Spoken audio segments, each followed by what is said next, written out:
Zero Calorie Marketing is a platform designed to help solve real-world marketing problems for real-world marketing managers.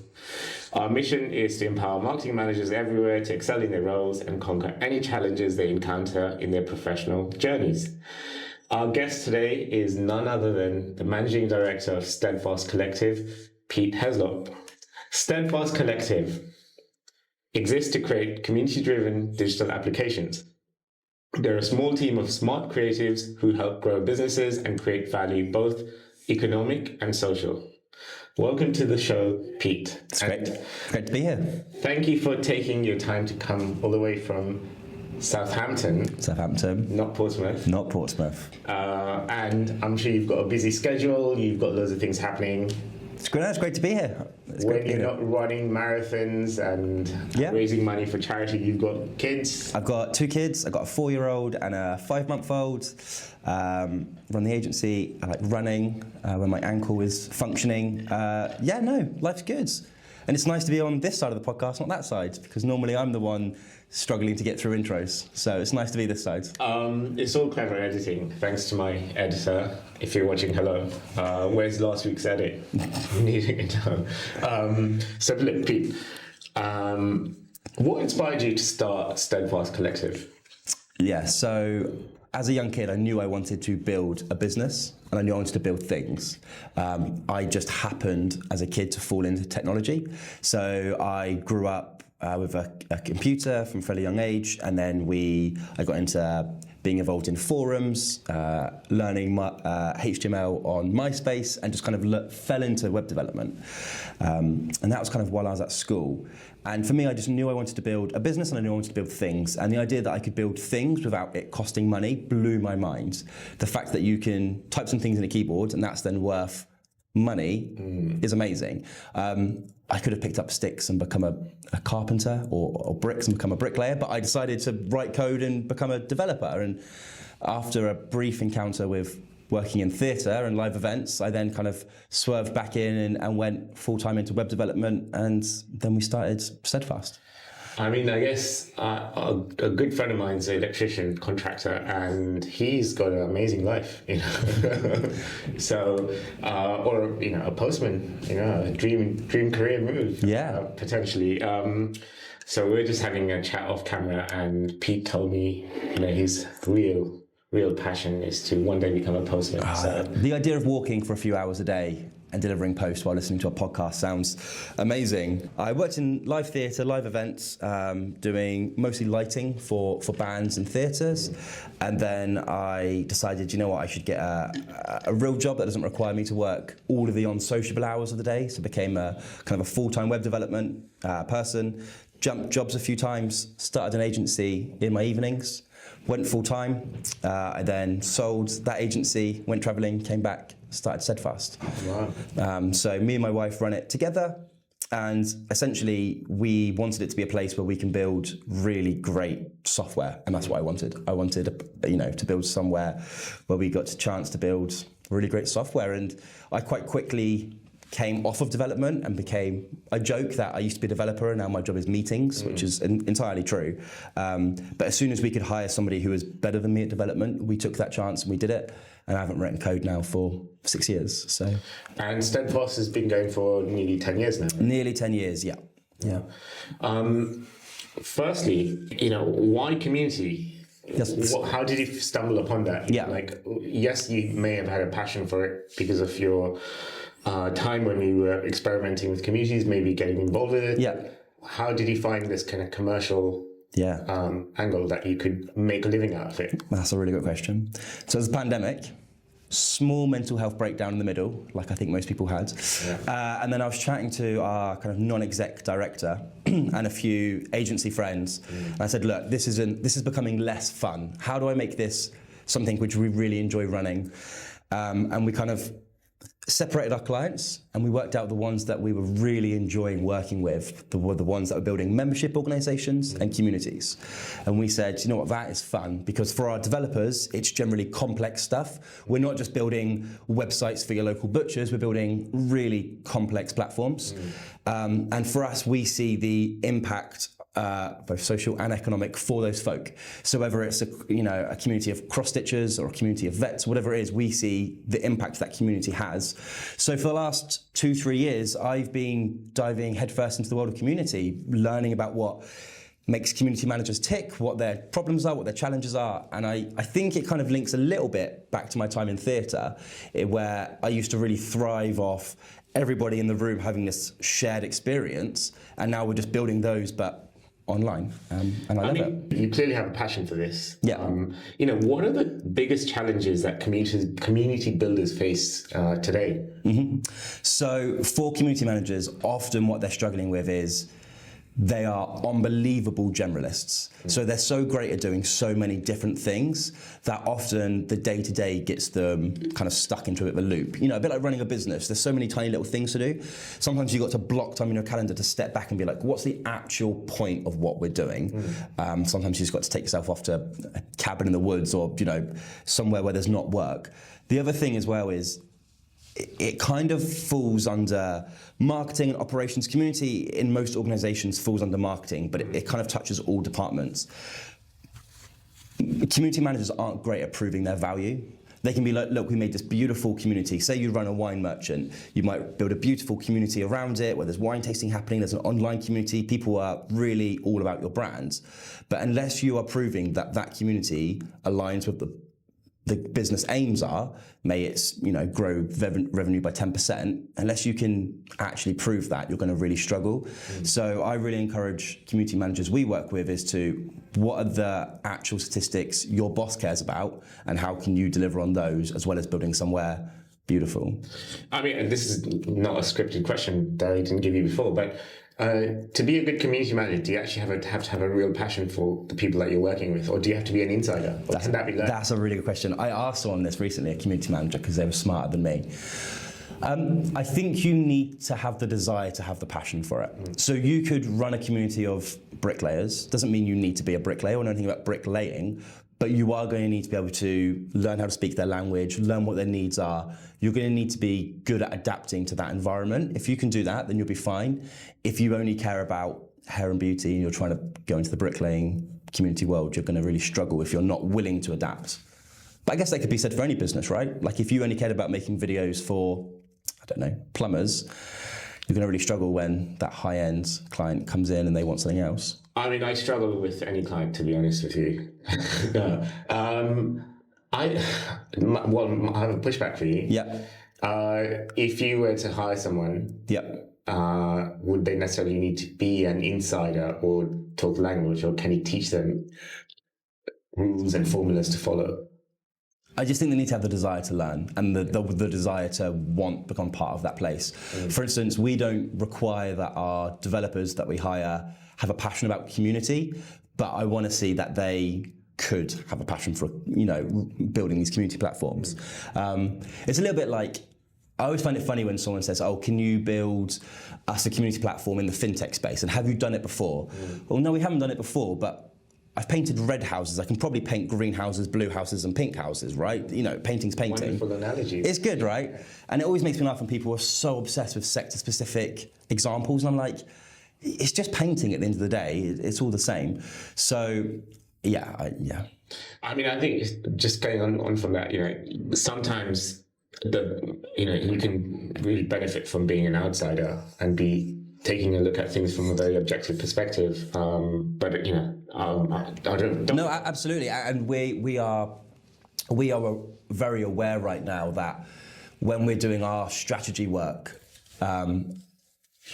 our team all are similar age, similar backgrounds, similar. And it's something we need to work on for next year, so that when we are going into strategy, or kind of any environment really, but particularly strategy, that actually do we have that perspective from somebody who's older or younger or whatnot? Because currently our team all look and sound very similar, and we need to work on. No, that's fine. Look, I think we're going back on track. Yeah. What are some of the most successful communities that your company has helped to build? Yeah, that's fun. So we've got a wide range of clients, and it's funny because probably a little bit like yourself, when you are working with a client for a long period of time, you really start to understand their niche.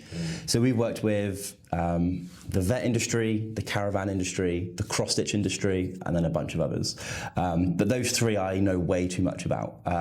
So Love It, Stitch It's a really great example. So Sally started Caterpillar Cross Stitch, which is a UK's now leading cross-stitch retailer online. She started it during her maternity leave from her legal career, which is fun. Oh, wow.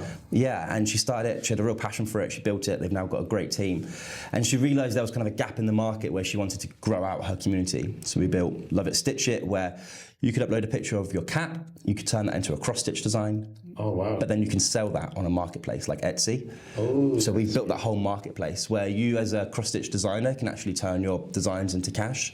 So that's the sort of fun stuff we get to build. Well, I mean, I guess you kind of, I don't think you can even write a brief for something like this. Did it just become kind of develop organically? Yeah, she knew what she wanted to do in terms of the designer online, but then we helped her expand it out and grew it. And that's just a really fun example. We work with, the National Caravan Council, helping them with their asset registry stuff. And yeah, no, it's fun. I mean, this is another question.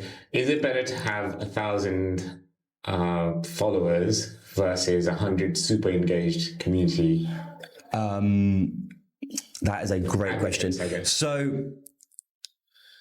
So the current VP of community at Reddit, she says that there's the 99-1 rule, that out of 100 people in your community, 90 will be kind of observing, 9 will be engaging, and 1 will be creating content. So on those ratios, no, I'd rather have the 100 really engaged folk, because it would take a lot more folk to get past the 100 engaged folk.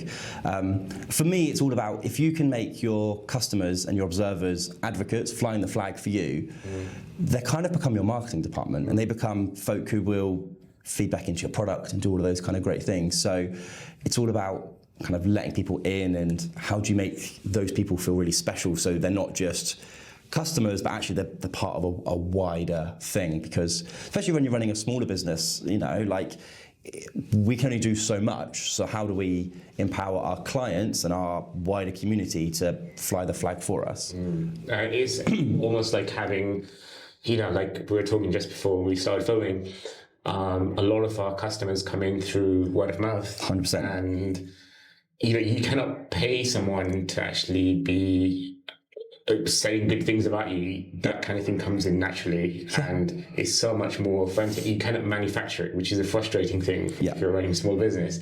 But it's interesting because it's almost like, if someone's had a really, really good experience with your product or service or your company, they are likely to tell other people and recommend you to others who are like them. So I don't have the stat in front of me, but it's in the book we wrote.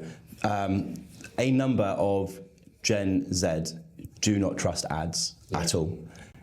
So referrals and the idea of micro communities and really niche influencers are so important. It blows my mind, but it also makes perfect sense that a really niche influencer of maybe just a few thousand followers can still have a massive impact on a sales trend, because if those couple of thousand people who are following them are really engaged and trust everything they say, it's going to have more impact than a random ad on the tube or flowing it down the Thames. So it's true. I mean, not that I'm a micro influencer. Whereas if there are any companies that want to sponsor this particular podcast, then people do listen to what I say on LinkedIn.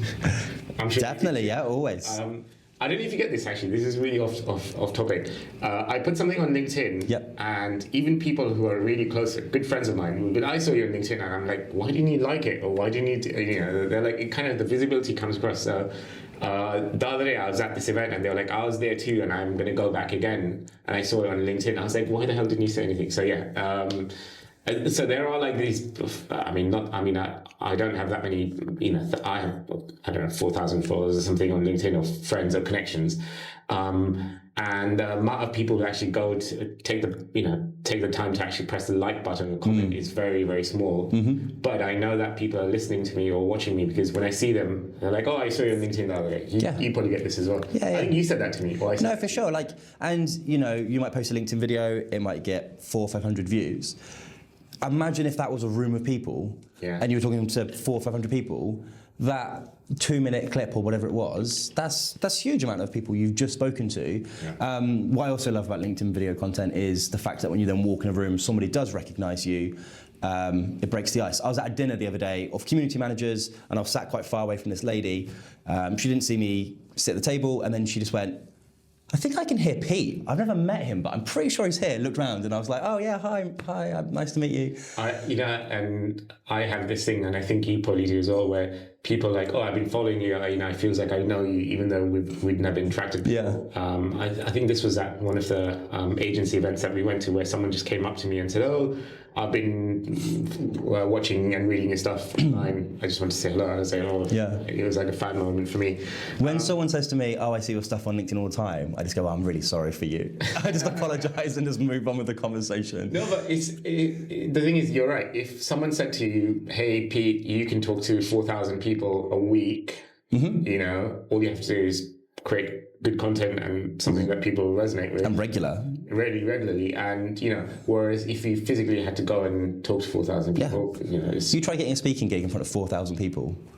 It's hard enough getting a speaking gig in front of 40 people. So, it's hard enough getting a speaking gig with my family, to be honest. You blocked on the family WhatsApp. I don't even know if there's a WhatsApp. Oh, there is. It just hasn't got you in it. They're just like, keep him out of it. So, what advice would you give to someone who's just starting out in community building? That's a really good question. So, firstly, start. Through our report we wrote, we know that 74% of consumers who have access to an online community feel more valued as part of their brand, which is a way higher number than I expected. So 74%. And for me, starting isn't rocket science, it's just loads of effort. That's what I keep telling people. Like, this isn't rocket science, it's just effort.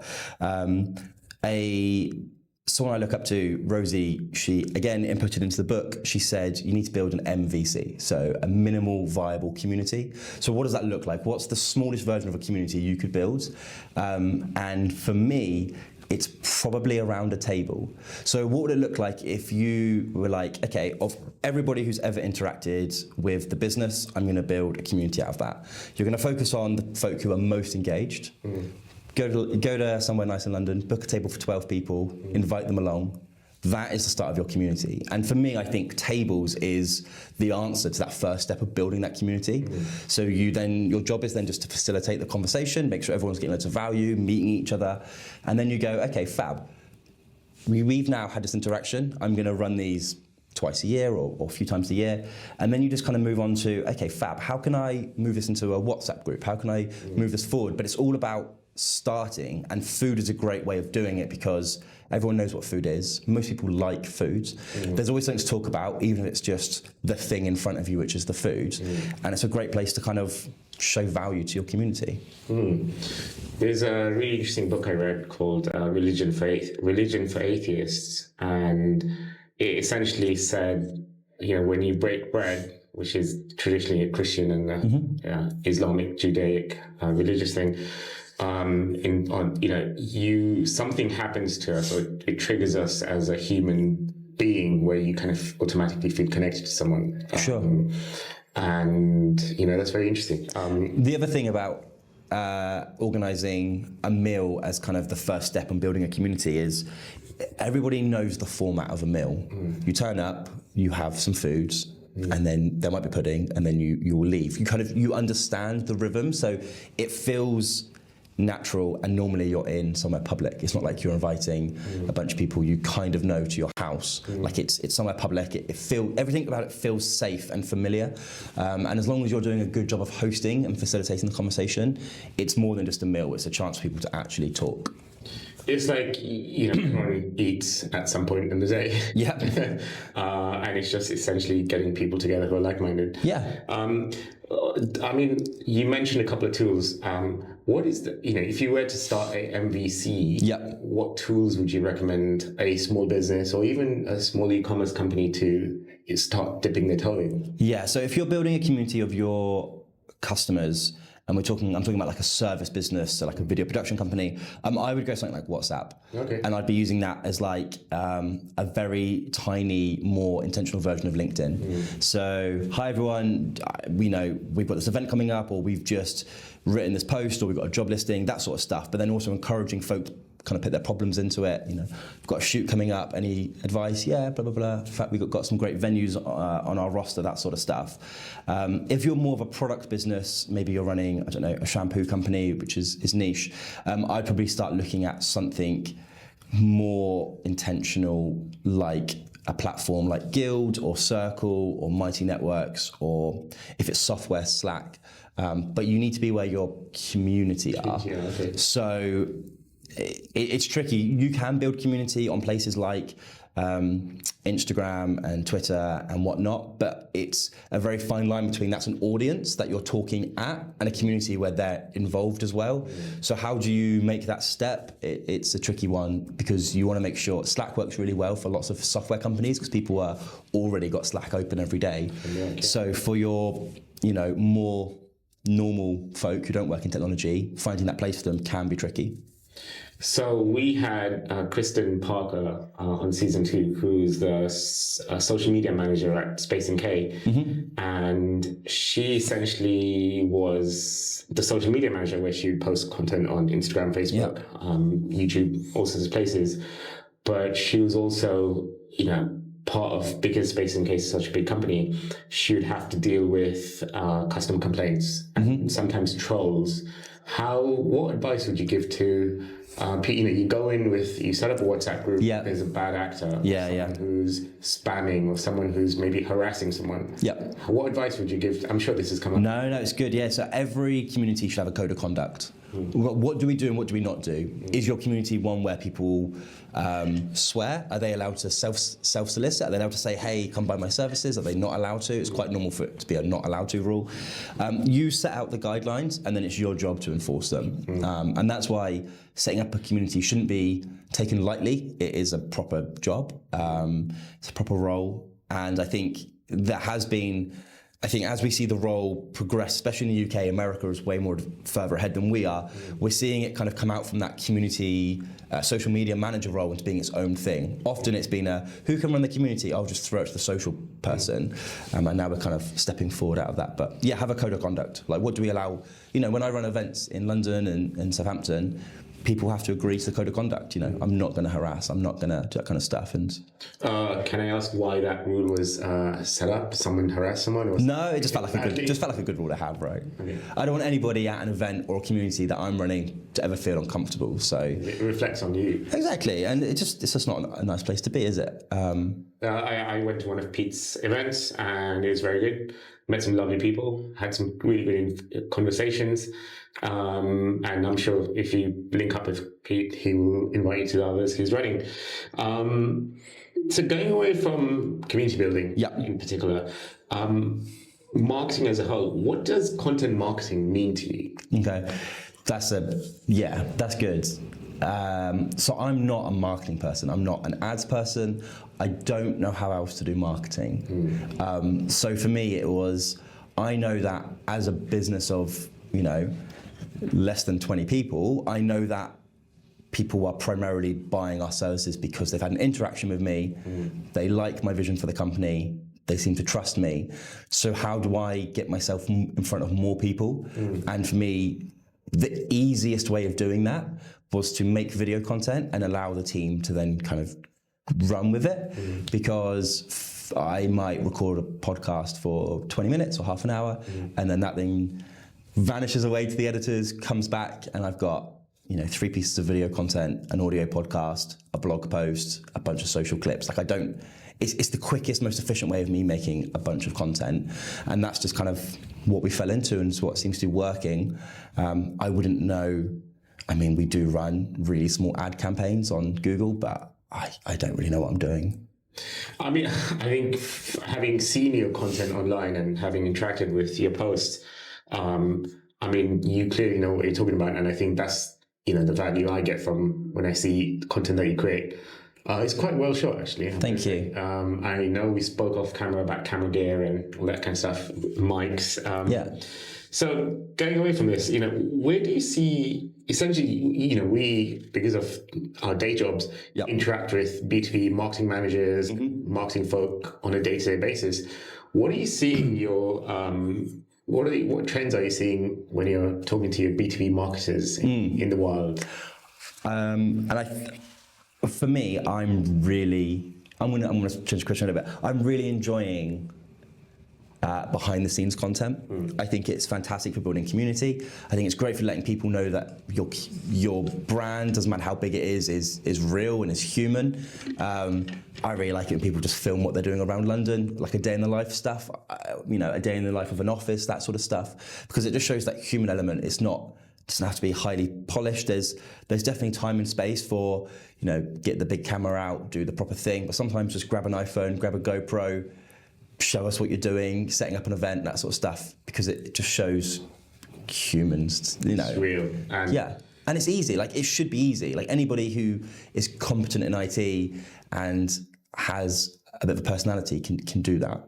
And I think it's this thing where, when we work with some pretty big companies, we sometimes advise them to maybe kind of take some real images, because we were working with one makeup brand and we did some tests where we put out a very, very polished ad versus something that was created on an iPhone.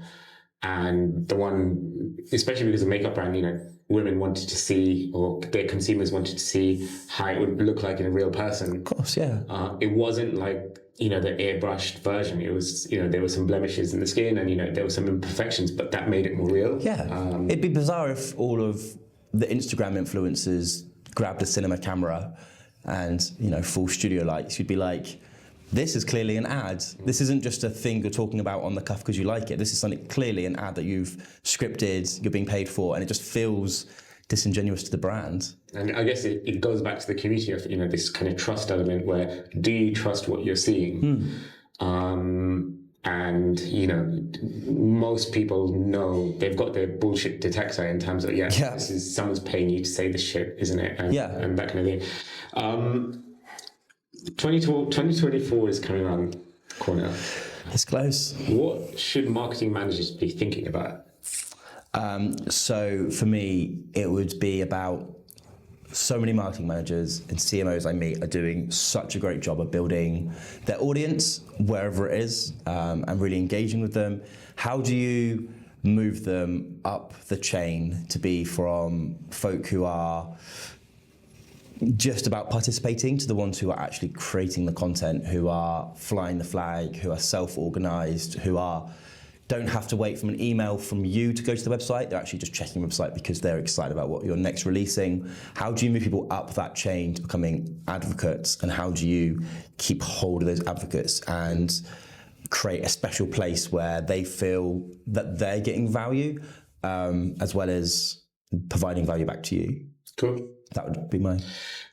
I love what your company does in terms of, essentially community, or if you self-identify as a community, you almost become like a de facto advocate. I am a gamer, therefore I do X, Y, Z. So a part of the Fortnite community, or part of the whatever community, or Actually, what is the biggest community in the world? That's a great question. It would probably be a religion, I would imagine. As in like a commercial or something, Yeah, I don't know. I should know. It's probably like Apple fans, right? Or, they're kind of... I would... Is that a community? At any point have I helped Apple get better at being Apple? I wouldn't say that I'm part of the Apple community. I'd say that I'm part of their audience, and I spend way too much money there. I don't know. Probably a gaming community. There's probably something like Minecraft. Xbox Live or Minecraft or something like that, where people are really invested in that and actually... Yeah, probably. I don't know. That's a great question. Just came out to my head. Yeah. It's not one we work on, I know that. You will? Not yet. No. Not yet. Exactly. So Pete, Yep. what are 3 must-read books, apart from the book you've written, obviously? Of course. So the book that I come back to every year is Good to Great, which is a business book, and it was a scientific study about a bunch of American companies, and they basically looked at what made a business great versus what made a business good, and kind of walked through some really basic stuff, but I really love it because it's really scientifically driven. So that's one we do with our management team. That's one that I read every year. So that's a great one. Another book would be what is on my list, The Business of Belonging. So that's by David Spinks. So that's the concept of like why it's a good idea to have a community around your brand and your product. So that's more aimed at building community. And then the last one is Tomorrow I'll Be Brave, which is a book I read with my daughter. It's about 15 pages, and it's basically just loads of affirmations. So it goes, tomorrow I'll be brave, or tomorrow I'll be strong, I'll be adventurous, loads of them. And then at the end it's like, if I wasn't any of these things today, I'll try again tomorrow. And it's cute. And I just think, especially with my kids, but also with other business owners, sometimes you just need someone to go up to you and be like, you're doing a great job. And that's what you needed that day. And I think because the world is so busy and we're adults, we don't do that enough. And I think actually just going up to someone and being like, you're doing a great job, or I always like telling guys their shoes are nice. It's the only thing I can think of to compliment a guy without it's sounding a bit weird. So if I see someone with great shoes, I'll be like, your shoes look great. And I think that this little affirmation can really get someone or push someone through their day. It's like when you get random, especially for men, when you get random compliments of people, you actually really remember it, because we don't normally get them. It's not a thing guys do to other guys, yeah. And, whereas I think women potentially get lot more compliments, whereas this is just not a thing. That's really good. Yeah. And if you just say something that's in your mind and it can, make someone's day, then... Well, and it was free to you. You just need to be a little bit more awkward about it. Just kind of get over the awkwardness. So, kind of flout the rules of social norms. Yeah, exactly. And shoes is a great place to start, always. 3 SaaS tools that you cannot live without, Pete. What are they? Yeah, so I really rely on my calendar, and I found that I don't like using web-based calendar services or email. So I use an app called Cron, which is a kind of a layer on top of Gmail. That changed my life. The best part of it is you go, when are you free? And I go, okay, fab. So rather than like typing out all the times I'm free, I can drag and select the times I'm free, and it kind of pre-writes an email where it's like, I'm free these times, and you can just send that. That's a game changer. My life is in Google Docs. Yeah. It's not a very organized Google Docs, but I have Google Sheets, Google Docs, Google Slides, and that is how I organize my life. And then lastly, we really do rely on Slack a lot at work. We always have done. Since day one, we're a fully remote team. So for us, having everything kind of run on Slack is great. Like all these tools, they work for you as much effort as you put in, you kind of get out. So we had to work on making Slack a really productive place rather than just a time suck of energy. But they're the 3. So if anyone from Cron, Google Docs, or Slack is watching, this show is available for sponsorship. Rates start at £5,000 a month, and the details to get in contact with me are after that. Cron was brought by Notion last year. I love Notion, actually. They were brought by Notion. In fact, I was at a party with a lot of the Notion team in Lisbon last year for Web Summit. And I walked up to a guy and I was chatting to him and I was like, what's your job? He was like, oh, I'm head of product at Notion. And I was like, that's fun. And I went, you just brought Cron. It's my favorite tool. Please don't break it, or just stop running it. And it was like, we've heard this a lot. Like, there's such a bad history of companies buying other software and just ignoring it. But Microsoft, Google, and all the time, Notion is like on Google Chrome and other browsers as well. I guess you can do set homepage. So that's one of the things I do, and it's like my go-to. So I love that. I will check out Cron. Yeah, no, it's great. This looks really good. I know we kind of ummed and ahed about this question, but who are the people that you follow online, or maybe even like who inspire you from your readings or things you do? So other than yourself, obviously, Suggs. So Rosie Sherry is one of kind of the original online community builders. She, ever since I got into the kind of the community space, she's been very gracious with her time. She runs a community of community managers called Rosieland. Wow. She runs retreats, and she just writes fantastic content around community. She was involved in the book. She's been on the podcast. She's just a great human. And what I really love about her work is it's really backed up because the fact she's been there and done it, and she's just got a resource for everything. So I'm part of the Rosieland community. So we were talking earlier about needing a code of conduct. I didn't write that. I went to her community, found all of the example code of conducts, took one, edited it, and made it fit for us. So if I needed a framework for community growth or community strategy, she's probably already written it, and I can just take it from there and use it as I need. So, what was the person's name?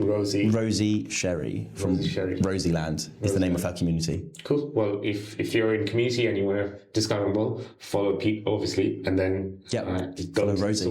Rosie. Yeah. So, obviously this is a marketing-focused podcast. Yeah. What advice would you give to marketing managers that and learnings that you've gained from the years of being Steadfast Collective? You're all doing great jobs. Your job is really hard. Working in marketing, your job is changing all the time. And I think marketing managers are doing a fantastic job of building their profile, building their audiences, all of those kind of things. I would just say make sure that what you're running, whether it's a campaign or whether it's kind of wider marketing, whatever department you're in, make sure that it's all pointing to community and on a platform that you own.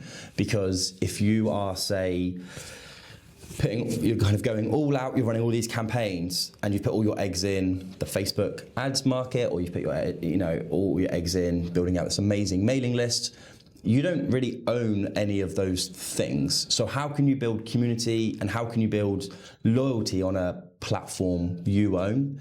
We only need to see folk who have built massive platforms on Twitter to see that that's become a dumpster fire and now that's kind of worthless. So how do you build something for the greater good? Keep doing what you're doing. Your day-to-day stuff is great, but how do you build something that's going to outlast you in your role, so the next person who inherits a wonderful community on a platform you own and have control over? You're not told or censorshiped over it.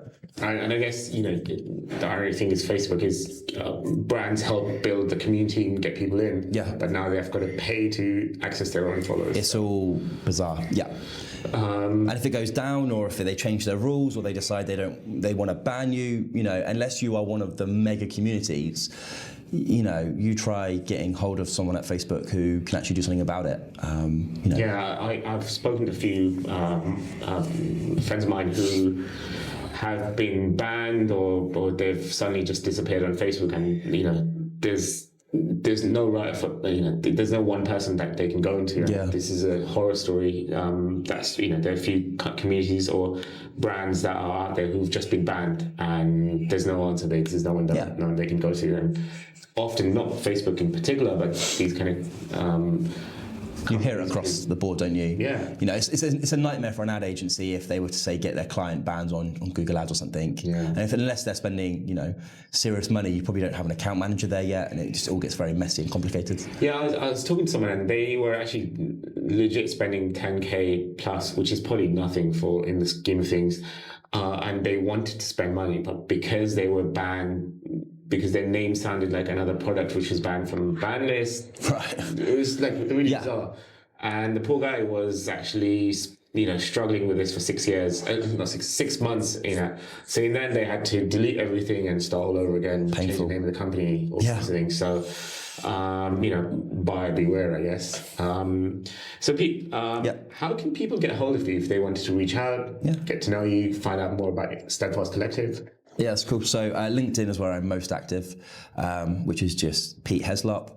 And from there you can find everything. We have our website, steadfastcollective.com. But otherwise, just search my name online. You'll either find me or some random film producer from France, I think. So, wait, you're not the film producer? Nah. Sorry. So all this time, I know. Disappointing, right? So if the real Pete Heslop is listening, please get in touch. No, Pete, thank you so much. No, thanks for having me. I've enjoyed meeting you over all the years that we've known each other. Yeah. And also, I love following your content online. So likewise. I hope you will continue posting more. Thank you. Cheers, lads. Thank you so much. And tune in next week where we will have a different marketing focused person. Hopefully the real Pete Heslop at some point in the future. No, I'm joking. But thank you again for watching and see you later.